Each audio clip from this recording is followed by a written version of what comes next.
In honor of Women's Eye Health and Safety Month, this episode of OCuTALK, featuring ophthalmologist Amanda Salter, is focused on eye conditions that affect women's vision.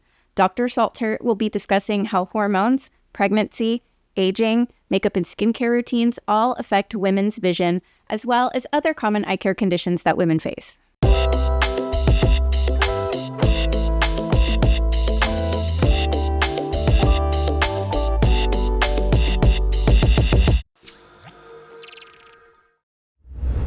Hello and welcome to OCuTALK. Today we're going to be having a conversation with ophthalmologist Amanda Salter. Dr. Salter, it's so wonderful for you to join us today. Thank you so much for having me. To get us started, why don't you tell us all a little bit about your background and your specialty? Sure.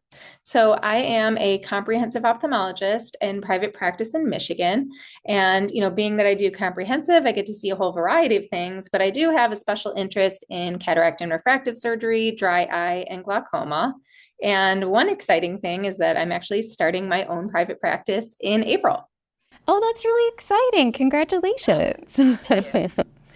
Well, today we were hoping to discuss women's eye health.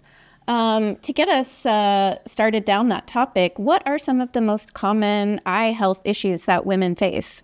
Good question. And I'm so glad we're talking about this topic just in time for Women's Eye Health Month in April.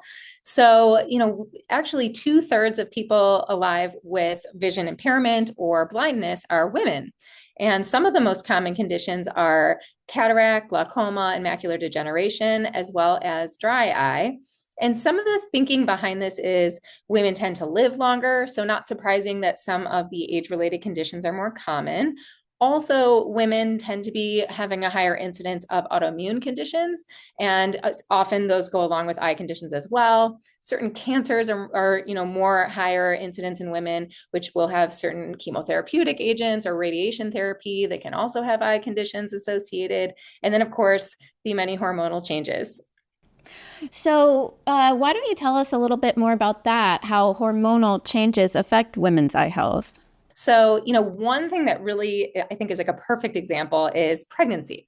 So, during pregnancy, there are actually physiologic changes in the cornea that can affect your refraction, which is your glasses prescription. So, in the second and third trimesters, due to the hormonal changes, there's water retention, and you can have changes in the corneal curvature and thickness, which can actually affect your prescription. So, that's a reason why, for example, we don't do refractive surgery like LASIK or PRK. You wouldn't want to get new glasses or contact lens fitting then. So, that's like a prime example of hormonal changes affecting the eye. But, another time when we really think about this, whether it's pregnancy or menopause, would be dry eye. It really affects the meibomian glands function and production of tears. So definitely hormonal effects on the eyes. So, hormonal changes can create dry eye in women. What are the treatment options available for that?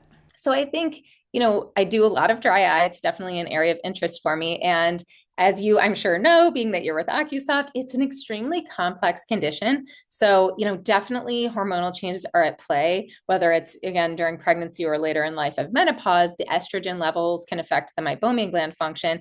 But I think with women, there's all these other considerations as well. One main thing that I just mentioned was these autoimmune conditions. So, you have to look at these underlying conditions or medications that patients are on. And then for women also, which I think ties into dry eye a lot, is going to be cosmetics, whether it's, makeup products or skincare. I think these are all kind of coming together when we think about treating dry eye. So, obviously when we treat dry eye, thankfully we have so many tools in our toolkit, whether it's over-the-counter products like OCuSoft or lifestyle modifications such as cosmetic changes. Of course, there's several prescription medications and also in-office procedures, especially, for meibomian gland dysfunction, we have heat treatments and expression. So, I think when it comes to treating dry eye, there's no cookie cutter formula. We really try to tease out what is specific for each person with all those things in mind. But thankfully, we have a big toolkit full of many options. You had mentioned earlier that makeup can also have an effect on it. So how does women's makeup routine or skincare routine affect their vision in their eyes? Yes. So this is a big one, especially when it comes to dry eye for sure. And I could go on all day, but let's like pull out a couple of things.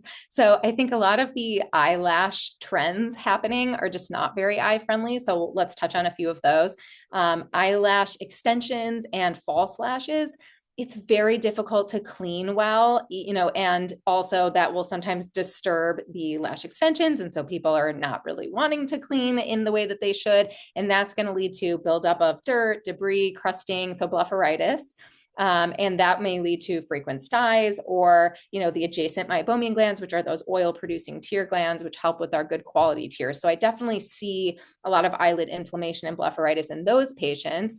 Additionally, not a fan of waterproof makeup. You really have to use more chemical-based removers there, which are not friendly to the eye, kind of stripping the natural oils. And, remember, your eyelid skin is the thinnest skin in your body. So delicate, and it really needs special care.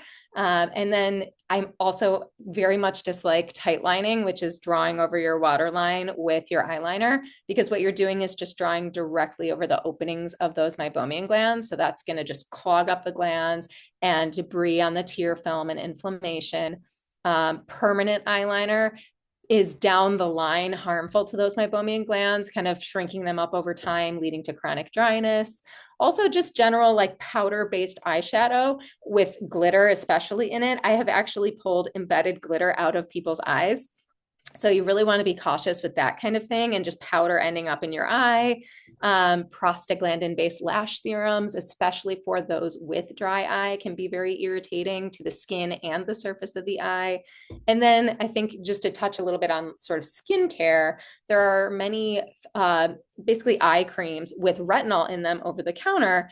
But really, with retinol, you want to stay like on the bony border around your eye and not coming into the really fine eyelid skin, because that is also not good for those meibomian glands. So I think there are so many things that we're all doing every day, without thinking about the health of your eyes and the surface when you're doing that. That's a lot of really good information. Thank you very much for sharing that. I will never wear glitter eyeshadow ever again. At the beginning of our conversation, you kind of touched on women living longer. How does the aging process affect women's vision? So I think there's a few things that, again, might be specific to women, or maybe not specific, but kind of more so affecting women. I think women, especially later in life, or I suppose earlier for that matter as well, tend to take on more of a caretaking role, and maybe kind of not treating their underlying conditions or taking care of their preventative health, which definitely I think plays a role here. One of the main ways that you can prevent, or at least try to stay on top of some of these later in life conditions, would be leading a healthy lifestyle, avoiding smoking, coming in for regular complete eye exams, treating underlying conditions. And I think sometimes the roles that women play just don't allow for them to kind of keep on top of their own health, which I'm sure plays a role in this. And then, of course, as we mentioned, hormonal changes, whether it's dry eye, or there's some thinking that estrogen levels may increase susceptibility to glaucomatous damage later in life. I don't think we have a great understanding of why that may be, but I think at least kind of getting ahead of it with prevention is something that we should all kind of be thinking about. What about macular degeneration? Is that something that's more common in women? It is. So over 60% of macular degeneration those are women patients.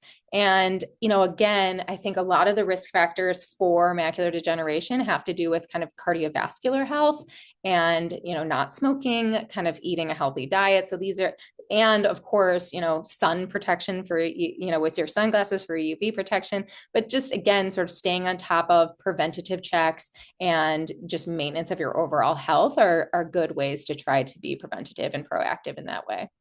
Well, thank you very much. Is there anything else you would like to tell our audience about women's eye health for Women's Eye Health and Safety Month? Yeah, I think one other topic of interest, again, just to go back to pregnancy, there are a lot of really special considerations around pregnancy, whether it's conditions that are specific to pregnancy or pre-existing conditions that may worsen during pregnancy. So just briefly to touch on that, there are some conditions like preeclampsia or eclampsia, which is specific to pregnancy, where you have very high very high blood pressure, which can affect basically the retina and the abnormal and create abnormal blood vessels or vascular changes, which can certainly affect your vision. And additional conditions like pseudotumor cerebri, which is idiopathic intracranial hypertension, are more common during pregnancy. And then if you have pre-existing diabetes with diabetic retinopathy, that can become progressive during pregnancy and requires frequent monitoring throughout. And if you have pre-existing glaucoma, that can actually become more variable during pregnancy. And the medications that we use, those eye drops, they're not the most safe preferred class for pregnancy. So that may have to be adjusted throughout the pregnancy as well. So, definitely a lot of considerations, whether it's younger in life during pregnancy or later in life in menopause for women and eye care. What would your advice be for women going through a current pregnancy when it comes to protecting their eye health? Well, I think it's just kind of staying on top of if you have any visual changes during pregnancy, you definitely want to go get it checked out. And I think the big thing here is if you have a pre-existing condition, whether it's an eye condition or, something like diabetes, you just want to make sure that you're getting in for your preventative health. We don't, when it comes to eye exams in pregnancy, we don't typically do dilating drops if it's not necessary, but for some of these conditions, it would absolutely be. So you just want to have an open dialogue with your, OB doctor as well as your eye doctor if you have eye problems. Well, thank you very much. That's really useful information. We've really enjoyed talking to you today, Dr. Salter. Thank you so much. Thank you.